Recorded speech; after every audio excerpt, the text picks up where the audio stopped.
আমার ভাইরা, এই জন্য ঈমান এনেছি আমরা। কোনো শিরকের কাছে যাওয়া যাবে না, বেদাতের কাছে যাওয়া যাবে না, কোনো কুফরি হালতের পরিবেশে যাওয়া যাবে না। ঈমানকে ফ্রেশ রাখতে হবে, নামাজ ঈমানদার হতে হবে। আমার দেশে নামাজ ঈমানদার বেশি না বেনামাজি ঈমানদার বেশি? বেনামাজি ঈমানদার, কিন্তু ঠিক আছে, বেনামাজি ঈমানদার না। কেমনে কি বলবো বলেন, বলাই তো মুশকিল। বেনামাজি ঈমানদার নাকি? জটিল ব্যাপার না? হুজুর নামাজ নাই তো কি হয়েছে, আমার কি ঈমান নাই? আছে কিনা, আছে কিনা? ওদের সাফা আরো শক্ত না দুর্বল? ওদের সব সাফা কিন্তু আরো শক্ত। নামাজ না পড়ুক কিন্তু ঈমান আছে। না না, নামাজ যার মধ্যে নাই সে ব্যক্তি প্রকৃত ঈমানদার হতে পারে না। কারণ রাসূল বলেছেন, আল ফারকু বাইনাল মুমিন ওয়াল কাফির তারকুস সালাহ। হাদিসটা বড় ভয়ঙ্কর। একজন কাফির এবং একজন মুমিনের মধ্যে পার্থক্য সৃষ্টি করে দেয় হলো নামাজ। নামাজহীন জীবন যাপন করা যাবে না। কিয়ামতের দিন সর্বপ্রথম বান্দাকে আল্লাহ রাব্বুল আলামিন জিজ্ঞাসা করবেন কি বিষয় নিয়ে, বলেন? আরো জোরে বলেন, কি নিয়ে? বলেন নামাজ। আমার নবীর শেষ কথা ছিল দুনিয়া থেকে বিদায়ের আগে, কি বলেন? নামাজ। নামাজ ছাড়া যাবে না, নামাজকে বাদ দেওয়া যাবে না। আল্লাহ রাব্বুল আলামিন সুন্দর করে বলছেন, যারা নামাজকে অবহেলা করবে, নামাজ নিয়ে যারা অবহেলা প্রদর্শন করবে, তাদের জন্য ওয়াইল নামক দোজখ আছে। আল্লাহ রাব্বুল আলামিন বলেন, যারা পারেন ঠোঁট মিলে আমার সঙ্গে ঠোঁট মিলায় বলুন, ফাওয়াইলুল লিল মুসাল্লিন আল্লাযীনা হুম আন সালাতিহিম সাহুন আল্লাযীনা হুম ইউরাউনা ওয়া ইয়ামনাউনাল মাউন। জোরে বলুন আল্লাহু আকবার। ওই সমস্ত লোকের জন্য ওয়াইল, ওই সমস্ত লোকের জন্য জাহান্নাম, যারা লোক দেখানো নামাজ পড়ে, নামাজও পড়ে কিন্তু লোক দেখানো নামাজ পড়ে, অবহেলা করে নামাজ পড়ে, তাদের জন্য জাহান্নাম। নামাজ যার নাই তার তেমনি জাহান্নাম। কি ঠিক আছে না? যারা লোক দেখানো নামাজ পড়ে তাদের জন্য কি? জাহান্নাম। যারা অবহেলা করে নামাজ পড়ে তাদের জন্য কি? জাহান্নাম। আর যারা নামাজ না পড়ে জান্নাতি। নামাজ পড়েও জাহান্নামে যাবে, আর নামাজ না পড়লে কই যাবে? সেখানে কোনো প্রশ্নই নাই। কোরআনকে প্রশ্ন করুন, কোরআন বলো জাহান্নামে যাওয়ার কারণগুলো কি কি? কোরআন বলে দিচ্ছে, মা সালাকাকুম ফি সাকার ক্বালু লাম নাকু মিনাল মুসাল্লিন ওয়া লাম নাকু নুতঈমুল মিসকিন। জাহান্নামবাসীকে বলা হবে, ও সাকারের অধিবাসী। সাকার একটা দোজখের নাম। দোজখের নাম মোট কয়টা বলেন? বলেন কয়টা? 7টা। মোট 7টা দোজখ, এর মধ্যে সাকার নামক একটা দোজখ। সাকারের অধিবাসীকে বলা হবে, ও সাকারের অধিবাসী, আজকে তোমরা সাকারে কেন, দোজখে কেন? তারা বলবে 4টা কাজ করে আসি নাই। কয়টা কাজ শুনবেন? আগ্রহ আছে? নাম্বার 1 হলো নামাজ। আজান শুনেছি খুব সুন্দর করে মুয়াজ্জিন আজান দিয়েছে। আজকে মাগরিবের নামাজ এখানে নতুন মসজিদে পড়েছি। যেখানে মসজিদ হয়েছে না একটা, মাগরিবের নামাজ, এটা প্রথম নামাজ হয়েছে না?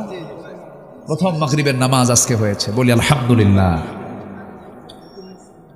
আজান হয়েছে, আজান শুনেছি, মসজিদে যাই নাই, নামাজে আদায় হয় নাই, নামাজে হাজির হই নাই। আজকে সেই জন্য আজকে আমরা সাকার নামক দোজখে। তাহলে চিন্তা করে দেখুন, জাহান্নামে যাবার 1 নাম্বার কারণ হলো কি? ছেড়ে দেওয়া। বলেন নামাজ ছেড়ে দেওয়া। তাহলে আজকে আমার দেশে সবচেয়ে বড় অপরাধ কি হচ্ছে বলেন? কি ছেড়ে দেওয়া? নামাজ ছেড়ে দেওয়া। এই অপরাধটা বড়, সবচেয়ে বড় অপরাধ। এই চিন্তা কারো নাই, এই চিন্তা নিয়ে কেউ কথা বলে না।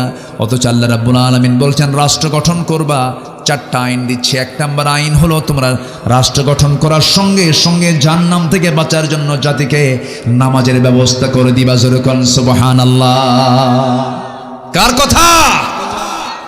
মোল্লার কথা না, আল্লাহর কথা। ইম্মাক্কান্নাহুম ফিল আরদি আকামুস সালাহ ওয়া আতাউয যাকাহ ওয়া আমারু বিল মা'রুফ ওয়া নাহাউ আনিল মুনকার ওয়া লিল্লাহি আকিবাতুল উমুর। জোরে বলি আল্লাহু আকবার। আমার বন্ধুগণ, এই জন্য নামাজ আমরা ছাড়ব না, নামাজকে কখনো বাদ দেওয়া যাবে না। আল্লাহ রাব্বুল আলামিন আগে ঈমান আনতে বলেন, সেই ঈমানটা হতে হবে কি ঈমান? ইমানের কিছু গুণ আছে, মুমিনের কিছু গুণ আছে, সেই গুণগুলো অর্জন করতে হবে। আল্লাহ পাক সূরা মুমিনুন দিয়েছেন। আমি কি শেষ করে দেব নাকি? এই যে উঠলো কেন এই লোকটা, কি ব্যাপার কি? হ্যাঁ বসছে তো, হ্যাঁ বসেন বসেন না, উঠি। কত কাজ কত দিকে আমরা করি। গত 2 বছর আগে আমি কক্সবাজার থেকে মাহফিল করে আসতেছি, চকরিয়ার মোড়ে দেখি বিশাল প্রজেক্টর নিয়ে সব বিশ্বকাপ খেলা দেখতেছে। তা রাত 2টার দিকে হঠাৎ করে আমাকে একজন ফোন দিয়েছে, ফোন দিয়ে বলে, হুজুর আমি আপনার খুব ভক্ত, ওয়াজ শুনি, তো আজকে একটি স্পেশাল দোয়া চাচ্ছে। কি? হুজুর আমি 2 রাকাত নফল নামাজও পড়েছি, আমার দল আর্জেন্টিনা যেন জিতে। তাহলে দেখেন ওর গোটা রাতের তপস্যা হলো ওর আর্জেন্টিনা যেন জিতে। কত সময় কত দিকে আমাদের খরচ হয় ভাই। আপনি কি জানেন এটা জনসভা নয়, এটা ইবাদতের জায়গা। বলি আলহামদুলিল্লাহ। এটা এখন কিসের জায়গা বলেন? ইবাদতের জায়গা। এই জায়গাটা একসময় আমার আপনার জন্য জান্নাতের কারণ হতে পারে। বিশাল একটা সুযোগ, একটা বিশাল চান্স। এটা আমরা কেউ হাতছাড়া করবো না। জোরে বলি ইনশাআল্লাহ। সবাই বসুন। আমি খুবই খুশি, লোকজন নড়াচড়া করছেন না, যারা আছেন বসে আছেন। বলি আলহামদুলিল্লাহ। সম্মানিত ভাইয়েরা, তাহলে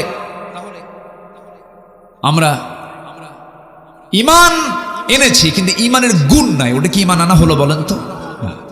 ছাত্র কিন্তু পড়ে না, বলেন তাহলে কি সে ছাত্র?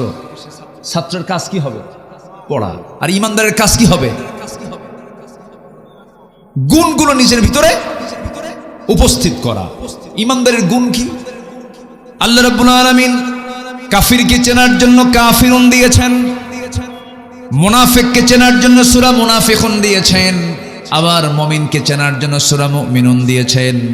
যারা পারেন ঠোঁট মিলিয়ে বলুন, সওয়াব পাবেন। قد أفلح المؤمنون الذين هم في صلاتهم خاشعون والذين هم عن اللغو معرضون والذين هم للزكاة فاعلون والذين هم لفروجهم حافظون। প্রকৃত মুমিন কারা? 1 নম্বর হলো যারা নামাজটাকে অত্যন্ত খুশুর সঙ্গে আদায় করবে। নাম্বার 2 হলো যারা অনর্থক কোনো কথা মুখ থেকে বের করবে না, বেফাঁস কোনো কথা বলবে না। ইমানদারদের কথা হবে জমির দলিলের মতো। জমির দলিল লেখক যেমন দলিল লিখতে নিয়ে 1000 বার চিন্তা করে লেখে, কোনো ভুল লেখে না। দাগ নাম্বার ভুল করলে দলিল বাতিল, সিএস নাম্বার ভুল করলে পরে দলিল প্রশ্নবিদ্ধ হয়ে যাবে। দলিল লেখক যেমন দলিল করতে নিয়ে যেমন নিখুঁত করে বারবার দেখে দেখে চেষ্টা করে লেখেন, ইমানদার যখন চলবে তার কথা হবে জমির দলিলের চাইতে অত্যন্ত যত্নশীল। সে মুখ থেকে বেফাঁস একটা কথাও বলবে না, অযাচিত কোনো কথা মুখ থেকে বের হবে না। মিথ্যা তো দূরেই থাক, অপ্রয়োজনীয় কোনো কথা মুখ থেকে বের হবে না। ইমানদারের প্রত্যেকটা জিহবার ব্যাপারে কে রেকর্ড করেন বলেন? আসতে বলবেন না, কে রেকর্ড করেন? মা ইয়ালফিযু মিন কাওলিন ইল্লা লাদাইহি রাকীবুন আতীদ ওয়া ইয়ালামু খাইনাতাল আ'য়ুনি ওয়া মা তুখফিস সুদূর। জোরে বলুন আল্লাহু আকবার। এজন্য কথা আগে না চিন্তা আগে? ভালো করে বলেন, কথা আগে না চিন্তা আগে? চিন্তা আগে। এই জন্য আমার চরিত্র সুন্দর করার জন্য আবার একটা মাস স্পেশাল দিয়েছেন, তার নাম হলো রমজান মাস। জিহ্বা ঠিক কর, কি ঠিক কর? জিহ্বা ঠিক করো, খাবার ঠিক করো, খাবার কন্ট্রোল করো, পরিমিত খাও, নিয়ন্ত্রিত জীবনে চলে আসো। ইবাদতের জন্য একটা সাইকেল করে দিয়েছেন রমজান মাস। তাহাজ্জুদটা পড়ো, নামাজের প্র্যাকটিস করো, শেষ রাত্রে ওঠো, খাবার খাও, কোরআন তেলাওয়াত করো। সুন্দর করে একটা মাস ট্রেনিং নিয়ে বাকি 11 মাস চালায় নাও। আল্লাহ চান প্রত্যেক বান্দা জান্নাতে যাক, কিন্তু বান্দা জাহান্নামে যাবে আল্লাহর দোষে না বান্দার দোষে? কার দোষে? বান্দার দোষে। বান্দা নিজেই জাহান্নামে চলে যাবে। আল্লাহ বলছেন বান্দারে কথা থেকে, মুখ থেকে বেফাঁস কোনো একটা কথাও বলবা না। যা বলবা চিন্তা করে আগে বলবা, কারণ তোমার কথার ব্যাপারে একদিন জিজ্ঞাসিত হবে। আমার বন্ধুগণ, মুখ থেকে কথা যখন বের হতে হয় সেই সময় চিন্তা করে কথা বের করতে হয়। কিন্তু যারা অহংকারী হয় তাদের মুখ থেকে বেফাঁস কথাই বের হয়। যারা বদমাইশ শ্রেণীর হয়, তাদের চরিত্র ফুটে ওঠে কিসের মধ্যে বলেন? কথার ভিতরে। দেখেন না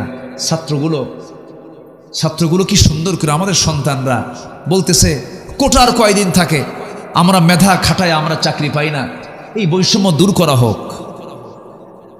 জবাবে একটা দায়িত্বের জায়গায় বসে কি পরিমাণ প্রাউড হলে পরে বেফাস কথা মুখ থেকে বের হতে পারে, বলতেছে রাজাকারের নাতিপুতিরা চাকরি পাবে।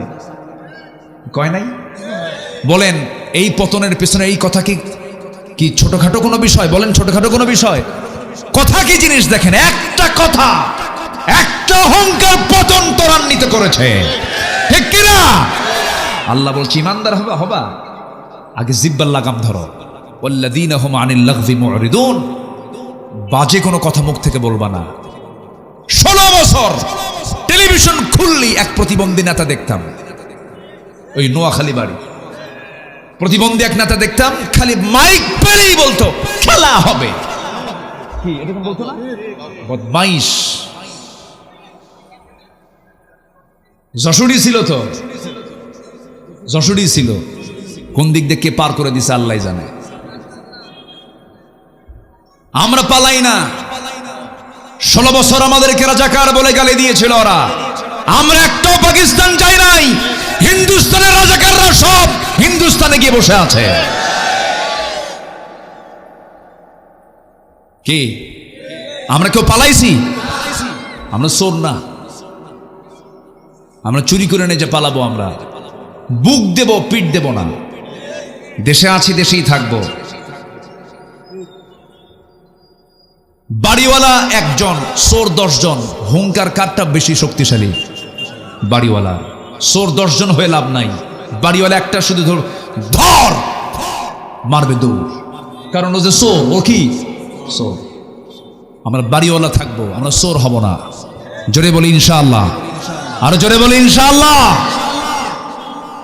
এই জন্য জিহ্বাকে নিয়ন্ত্রণ করার দরকার আছে না নাই? আচ্ছা, নামাজ ঠিক করব, জিহ্বা ঠিক করব।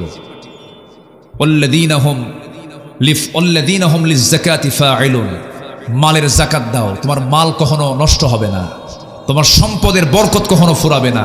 বড়ই গাছের মতো, বড়ই গাছের ডাল কাটলে, আবাদ তুলে নিয়েছেন, কুল পেরে নিয়েছেন, কেটে ফেলেছেন ডাল, পরবর্তীতে কুল কম ধরবে না বেশি ধরবে? বেশি ধরবে। ঠিক তেমনি যাকাত তুমি দিয়ে দাও, তোমার সম্পদ আরো বাড়বে। আল্লাহু আকবার বলেন। তা না দিয়া হলমার্ক খাইছে, শেয়ার বাজার খাইছে, কি খায় নাই? খায় নাই। একদম সাগর চুরি করেছে, পার হতে পারে নাই।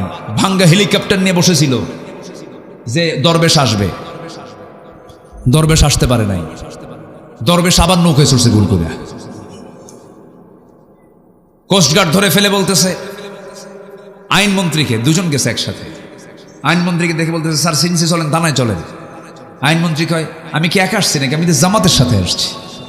কে? কই যে বসে আছে, কে মাথার চুল কালো, লুঙ্গি পড়া দেখি, গেঞ্জি পড়া, লোকটা কে? দাড়িও নাই। কে লোকটাকে? ভালো করে দেখো, ভান ধরছে ও দরবেশ। ওরা আলেমদেরকে উলঙ্গ করতে চেয়েছিল, আল্লাহ ওদেরকে ন্যাংটা করে ছেড়েছেন। ইতিহাস একটা জীবন্ত ইতিহাস, আমাদের শিক্ষা নেওয়ার দরকার আছে না নাই? এখনো কিন্তু চাঁদাবাজি কিছু চলে, শিক্ষা নিন। এক দৌড়ে দিল্লি গেছে, এক দৌড়ে কোথায় গেছে? দিল্লি। পেট হজম হবে না, হারাম খেয়ে হজম হবে না। আমরা যদি কিছু করতেই চাই, আমরা আখিরাতের জন্য করব। জোরে বলি ইনশাআল্লাহ, আর জোরে বলি ইনশাআল্লাহ। আল্লাহ কবুল করুন। কেউ এটাকে মাইন্ডে নেবেন না, আমি কোনো দলীয় এজেন্ডা নিয়ে এখানে বসে নাই, কোরআন নেব। আমিন। এরপর বলছেন আল্লাযীনা হুম লিফুরুজিহিম হাফিজুন, যারা লজ্জাস্থানের যারা হেফাজত করবে। আপনি কোনো মহিলার দিকে চেয়ে আছেন, আপনার স্ত্রীর দিকে কেউ চেয়ে থাকুক লোলুপ দৃষ্টিতে, আপনি কি পছন্দ করবেন? পছন্দ করবেন না। যদি মানুষ হন তাহলে পছন্দ করবেন। আর কিছু অমানুষ আছে, বউ নাচায়া বেড়ায়, এরকম কিছু অমানুষ আছে না নাই? ও তো মানুষ ও হাইওয়ান, ও কুকুর। বউ সুন্দরী বউ পর পুরুষকে না দেখালে ওর ভালোই লাগে না। হোন্ডা নিয়ে ঘোরে, হোন্ডা নিয়ে ঘোরে, একদম সে শিরোমণি। শিরোমণি আছে নাকি? তাহলে আসে তো না, আসে মানে ভুল ভুল কই নেই তো না। আচ্ছা, ফুলতলা শিরোমণির বাইপাস একদম রূপসা নদী থেকে, রূপসার ব্রিজ থেকে শুরু করে এক টান মারে R15 কি R15 উঠায়। এখন তো হুন্ডার সাউন্ড নাই, যত দামি হুন্ডা সেই হুন্ডার সাউন্ডগুলো কম, এখন মানে সাউন্ড কম। আগের হোন্ডা কোম্পানি ভটভট ভটভট আওয়াজ হতো হেলিকপ্টারের মতো, এখন তো আওয়াজ নাই। বউ সুন্দরী নিয়ে হুন্ডায় তুলবে, মানুষ দেখবে না, হুন্ডার তো আওয়াজ নাই।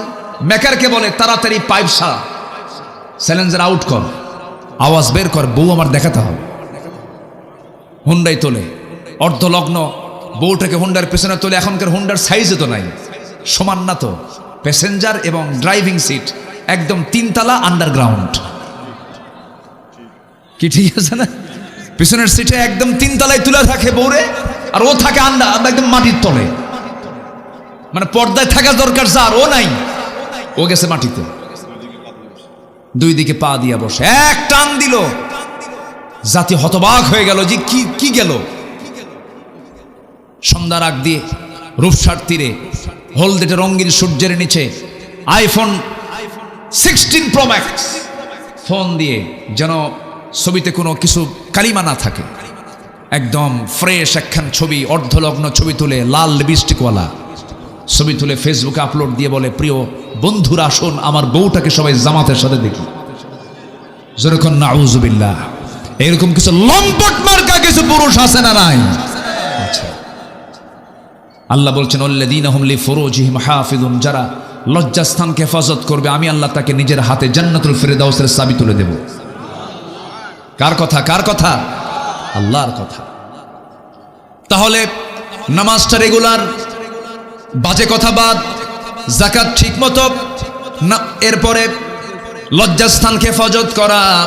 নাম্বার 5 হলো ওয়াল্লাযীনা হুম লিআমানাতিহিম ওয়াহাদিহিম রাউন, আমানত ঠিক রাখা, ওয়াদা ঠিক রাখা। রাষ্ট্র ক্ষমতা একটা আমানত, রাষ্ট্র ক্ষমতা একটা কি আমানত। ঠিক ছিল নাকি? ঠিক ছিল? হ্যাঁ। এরপরে নাম্বার 6 হলো ওয়াদা ঠিক রাখা। ওয়াদা একটা গুরুত্বপূর্ণ বিষয়। নির্বাচনের আগে বলেছিল একজন নেত্রী, আমার দেশে একজন নেত্রী নির্বাচনের আগে বলেছিলেন, আগামী নির্বাচনে ক্ষমতা আসলে পরে মদিনার সনদে দেশ চালাবো। কি বড় একটা ডাহা মিথ্যা কথা কয়, একটা অনিসলামী দলের নেত্রী কয়, ইসলামী দল না কিন্তু, সে বলতেছে মদিনার সনদে দেশ চালাবো। শয়তানরা বিশ্বাস করে না এই কথাগুলো। মদিনার সনদে দেশ চালায় নাই, মোদির সনদে দেশ চালাইছে। তাহলে 9 কেন্না বাদ, এগুলোই করেছে ওরা। ওয়াদা ঠিক নাই, আমানত ঠিক নাই, এগুলো ইমানদার হতে পারে না। শেষে নামাজ দেওয়া শেষ করছেন আল্লাযীনা হুম আলা সালাওয়াতিহিম ইউহাফিজুন, যারা নামাজের ব্যাপারে যত্নশীল হবে। উলাইকা হুমুল ওয়ারিসুন, ওরাই হচ্ছে ওয়ারিস। যেরকম বাবার সন্তান ওয়ারিস, আল্লাহ বলছেন উলাইকা হুমুল ওয়ারিসুন, ওরাই হচ্ছে ওয়ারিস। আল্লাযীনা ইয়ারিসুনাল ফিরদাউসা হুম ফিহা খালিদুন, যার ওয়ারিস হবে, যাকে আমি আল্লাহ তাআলা জান্নাতুল ফিরদাউসের ওয়ারিস বানায় দেব। কত বড় অফার এটা! আসুন সেই গুণগুলো আমরা অর্জন করে আল্লাহ সেই তৌফিক সবাইকে দান করুন। জোরে বলি আল্লাহুম্মা আমিন। আচ্ছা, গেল ঈমান, গেল। এখন আছে কয়টা? 5টা। মোট 6টা কাজ। মোট কয়টা কাজ? ঈমানের ভিতরে আবার কয়টা কাজ? 5টা। এটা তো শেষ করেছি আক্ষরিকভাবে। নাম্বার 2 হচ্ছে 6টা কাজের নাম্বার 2 হচ্ছে প্রিয় জিনিস, প্রিয় মাল, প্রিয় সম্পদ খরচ করা। কার পথে? আল্লাহর পথে। 7 দিন ধরে পকেটে ছেঁড়া 2 টাকা ঘোরে, ফকিরও নেয় না, বিড়ির দোকানদারও নেয় না। 7 দিন ওই টাকা পকেটে আসে। এখন কি করা যায়? শুক্রবারে জুমার নামাজ পড়তে যায়, সামনে একটা বাক্স আসে, ওর তো চোখ নাই, ওর চোখ আছে, ও কথা কয়? কথা কয় না। এখন সামনের ওই বাক্স যখন আসে তখন ডানে তাকায় বামে তাকায়, তো দেখলো নাকি, আস্তে করে পকেট থেকে সেনা 2 টাকা ঢুকাই দিয়া কয়, আল্লাহ সব দেওয়ার দরকার নেই, থোয়ার জায়গা পেলাম না, দিয়ে গেলাম। এটা কি প্রিয় জিনিস দান করে? আল্লাহ বলছেন তোমার প্রিয় জিনিস খরচ করো। কোথায় কোথায়? যাবিল কুরবা, নিকট আত্মীয়র জন্য খরচ করো। ওয়াল ইয়াতামা, এতিমদের জন্য খরচ করো। কিন্তু মানুষগুলো আজকে এতিমকেও দেয় না, নিকট আত্মীয়কে না দিয়া চলে যায় হলো মাজার শরীফ। কি ঠিক কিনা? অন্য জায়গায় চলে গেল, নিকট আত্মীয়কে আপনি দিবেন আগে, এতিমকে দিবেন, মিসকিনকে দিবেন, পথিককে দিবেন, সাইলকে দিবেন, অফির রেকাব। আপনি এই সমস্ত খাতগুলো আল্লাহ পাক দেখে দিয়েছেন, খরচ কিন্তু এই জায়গায় করতে হবে। নিজের বোনের সংবাদ রাখে না, ধর্ম বোন বানায়। নিজের ভাইয়ের সংবাদ রাখে না, ধর্ম ভাই বানায়। নিজের মার খবর রাখে না, ধর্ম মা বানায়। আছে না? এই আছে না নাই বলেন তো, আছে না নাই? ধর্ম মা বলতে কোনো কিছু আছে নাকি? ধর্মের বোন বলতে কিছু আছে নাকি? না, এগুলো ভুয়া। এগুলো কি ভুয়া? এগুলো কোনো ভিত্তি নাই, এগুলো হারাম, এগুলো মানবেন না কখনো। নিজের বোনের খবর নেয় না কেন? নিজের বোন বাপ মরে গেছে, সম্পদের জন্য এসে মাঝে মাঝে ভাইকে বলে, ভাই বাপ মারা গেল, এক যুগ হলো, ফুলতলার মোড়ে 10 কাঠা জায়গা আছে, তোমরা বিল্ডিং করে আসো, সেখানে কি আমাদের হক নাই? তোমরা 2 ভাই, আমরা 2 বোন, সেখানে 3টা ভাগ হবে, তোমরা 2 ভাই 2 ভাগ নিয়ে নিয়েছো, 5 শতক 5 শতক 10 শতক, আমরা তো সেখানে পাই 3.5 করে, দিয়ে দাও। কিন্তু এই কথা বললো কেন? ভাই রাগ করে ওই বোনের সঙ্গে আর কথা বলে না, এমন ভাই বুঝি অভয়নগরে নাই? আছে কি না? আছে। বোনকে দেয় না, আবার বোনের কাছ থেকে ফুসলায় কেমনে নেবে, বিভিন্ন চান্স খোঁজে। মাঝে মাঝে বোনকে দাওয়াত দিয়া পিঠা খাওয়ায়, মাঝে মাঝে বোনকে দাওয়াত দিয়া কুমিল্লার রসমালাই, টাঙ্গাইলের চমচম, নাটোরের কাঁচাগোল্লা, বগুড়ার দই, যশোরের খই, আর কি আছে যশোরে? খেজুরের গুড়।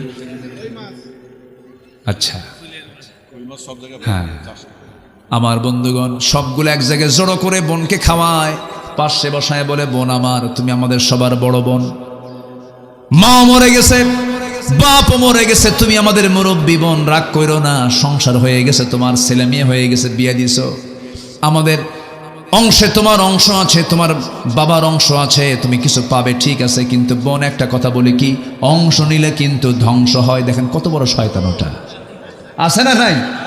ফতুয়া মানলো, অংশ নিলে ধ্বংস হয়। ঈমান আছে? আজ থেকে ঈমান আছে? আল্লাহ বলতেছেন লিযযাকারি মিসলু হাজ্জিল উনসাইন, এবং শেষের দিকে বলছেন তিলকা হুদুদুল্লাহ, এগুলো আমার সীমা, এগুলো লঙ্ঘন করবি না, লঙ্ঘন করবি জাহান্নামে ঢুকাবো আমি। যার যে অংশ ভালো করে পাই টু পাই হিসাব করে দিয়ে দিবি। লুঙ্গি রেখে গেছে 3টা বাপ, লুঙ্গিটা ভাগ করে দিবি। এটা ইনসাফ। এটা কি ইনসাফ? কার কথা? কার কথা? কার কথা? আল্লাহর কথা। কোনো কম বেশি করা যাবে না, কোনো কম বেশি করা যাবে না। বরঞ্চ আল্লাহ পাক আগে মেয়ের অংশ, লিযযাকারি মিসলু হাজ্জিল উনসাইন, আগে ছেলে না মেয়ে, আগে মেয়ের অংশ আল্লাহ পাক আগে বুঝাই দিয়েছেন, মেয়েকে আগে বুঝাই দেয়। তাহলে সম্পত্তি বন্টন আগে শর্ত হলো ছেলেরা বুঝে পাবে না মেয়েরা বুঝে পাবে? মেয়েরা। এরপরও নারী সমাজ কয় ইসলাম মেয়েকে ঠকাইছে। একটা নারী স্বামীর সম্পদ পায়, তারপরে ছেলের সম্পদ পায়, বাবার সম্পদ পায়, মায়ের সম্পদ পায়, স্বামীর সম্পদ পায়, কতগুলো খাত তার, সবগুলো জড়ো করলে স্বামীর চাইতে বউয়ের সম্পদ বেশি হয়ে যায়। এক সময় হয়ে যায় স্বামীর সম্পদের, পুরুষের সম্পদের ক্ষয় আছে, আর ওদের সম্পদের কোনো ব্যয়, খালি জমে, খালি কি জমে, কোনো ক্ষয় নাই। এরপরে বলতেছে ইসলাম নারীকে ঠকাইছে। ওরা জানেই না ইসলাম নারীকে ঠকায়, যেন জিতে, জানেই না, না জেনেই বলে। আল্লাহ তুমি মাদেরকে বোঝার তৌফিক দিয়ে দাও, পর্দা করার তৌফিক দিয়ে দাও। পশ্চিমাদের সংস্কৃতি হলো তারা চামড়া দেখাবে, তারা চামড়া দেখায় ওরা ওদের দাম হাসিল করে, কিন্তু মুসলমানরা চামড়া দেখাবে না, চামড়া ঢেকে রাখবে। মেয়েরা চামড়া দেখাবে না, চামড়া ঢাকবে। ইউরোপ আমেরিকা চামড়া দেখাবে, আর মুসলমানরা কি চামড়া ঢাকবে। এটাই হচ্ছে মুসলমানদের সৌন্দর্য। আসুন আমরা আমাদের পরিবারকে ইসলাম দিয়ে সাজিয়ে তুলি, ইসলাম দিয়ে সাজাবো। জোরে বলে ইনশাআল্লাহ। না রং দিয়ে সাজাবো? বলেন কি দিয়ে সাজাবো? ইসলাম দিয়ে। ইসলাম ইসলামীদের সাজানোর জিনিস, ইসলাম দিয়ে আমরা আমাদের পরিবারকে সাজাবো। আল্লাহ সেই তৌফিক সবাইকে দান করুন। তাহলে মাল খরচ করব কোথায় কোথায়? আগে ধর্ম বোন না নিজের বোন? ধর্ম ভাই না নিজের ভাই? নিজের ভাইয়ের জন্য আগে খরচ করব। মাকে দেব, বাবাকে দেব, বাবাকে মাকে দেব, একদম সলিড নিজের অংশ দেব। আর যদি আপনার একটা ভাই যদি খুব অসহায় হয়ে যায়, গরিব, চলতেই পারছে না, আপনি তাকে না বলে জাকাতের অংশ দিতে পারবেন। এই কথাগুলো বলা দরকার। না বললে অনেকের কাছে অস্পষ্ট থাকে, হাই আমার ভাই জাকাত খাবে, আপনি আপনার নিজের ভাইকে না বলে তাকে জাকাতের অংশ দিতে পারবেন, কিন্তু কখনো ভুল করেও কিন্তু মসজিদেও দেওয়া যাবে না, বাপ মারে দেওয়া যাবে না। কি কথা কি বোঝা গেল? বাপ মা জাকাত খাবে? আসতে কয় বাপ মা জাকাত বাপ মা আপনারটা খাবে, আপনারটা আপনি যেটা খান সেখান থেকে খাবে, এটা বাপ মার অধিকার, এটা বাপ মার কি অধিকার। বাপ মাকে দেওয়া সুন্নত না ফরজ? ফরজ। আল্লাহ তুমি সবাইকে বোঝার তৌফিক দাও। নাম্বার 3 ওয়াকামাস সালাহ, যারা নামাজ কায়েম করবে। নাম্বার 4 ওয়াতাজ যাকাত, যারা যাকাত দেবে। নাম্বার 5 যারা ওয়াদা ঠিক রাখবে। অস-সাবিরিনা ফিল বাসা। নাম্বার 6 হচ্ছে সুখে দুঃখে কষ্টে যাতনায় সব জায়গায় ধৈর্য ধরবে। কার উপরে? আল্লাহর উপর। আল্লাহ বলছেন এরাই হচ্ছে সত্যবাদী, এরাই হচ্ছে মুত্তাকি। জোরে কান সুবহানাল্লাহ। আলোচনা শেষ। দেখেন না কি শর্টে মেরে দিলাম, না একেবারে শর্টে মেরে দিলাম। আলোচনা শেষ করে দেব? আলোচনা চলুক, হুজুর মরুক। জি, সব দিকে খেয়াল করবো। জোরে বলি ইনশাআল্লাহ। আমার কাছে বহু আগে চিরকুট এসেছে। মসজিদ এখানে অনেক পুরাতন মসজিদ, কেউ উঠবেন না, কিন্তু আমার ইচ্ছা আমি সবাইকে নিয়ে দোয়া করব। দোয়া করবেন না? আমি ভাঙ্গাচূড়া হই, কিন্তু মুসাফির তো, মুসাফিরের একটা দোয়া কিন্তু কবুলের সম্ভাবনা আছে না নাই বলেন? দাওয়াতুল মুসাফির দাওয়াতুল মাজলুম, দোয়া কবুল হয়। বসেন, আমরা দোয়া করবো। আশপাশে অনেকের মাইয়াত, অনেকের আত্মীয় স্বজন দুনিয়া থেকে বিদায় নিয়েছেন, তাদের জন্য দোয়া হবে। আমরা তাদের জন্য দোয়া করব। আমরা মরে গেলে আমাদের সন্তানরা আমাদের জন্য দোয়া করবে। দোয়া করতে আমরা কেউ মিস করব না। পরিবারকে সবসময় বুঝাবো, বাবা কবরে যাবা, তোমার আব্বার কবরটা জিয়ারা করবা, দোয়া করবে, সালাম দিবা। কবরবাসীকে দেখে আসসালামু আলাইকুম ইয়া হালাল কবর। কবরে গেলে কি পরকালের কথা একটু মনে হয় না? একটু মনে হয়, দিলটা কাঁদে, চোখ থেকে পানি ঝরে। এগুলো সন্তানদেরকে শিখাবেন। আখিরাতমুখী চিন্তা ছাড়া একটা মানুষ কখনো ভালো হতে পারে না।